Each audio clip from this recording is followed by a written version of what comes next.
you're not just talking about it, you're actually delivering product. So you talked about the press release tool that Greg built. You've got the newsprint tool. What other sort of clear use cases can you see for AI in PR agencies or marketing agencies? Those time intensive tasks that just make no sense for humans to do them. Right.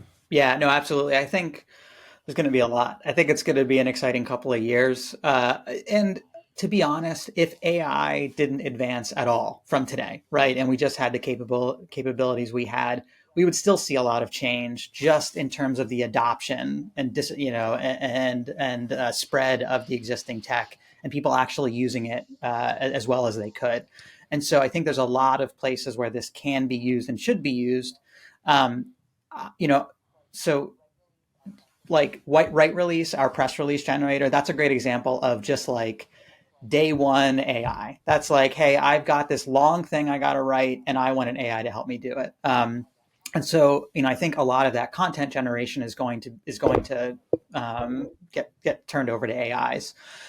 But I do think a lot. The question is, who's going to be reading those press Mhm. releases, right? Like, is it going to be a human or is it going to be AIs reading those press releases and using that information to make decisions, right? And so that type of stuff, I think we're going to see more and more. Where now you have AI, you've content that's being generated or information that's being published so that it can be consumed by AIs, right? And I think that will, in many cases, change the way that journalism works, right? I AI think news you'll editors, then, is that what you're talking about? essentially, yeah. I mean, I Yeah. do think there's a future, right? I Mm. mean, if you talk about journalists, right, there are many great journalists who aren't particularly great writers, and there are many great journalists who are great writers, but there are many journalists who are really good at turning up interesting, important information, or have connections in certain industries, or have really interesting insights.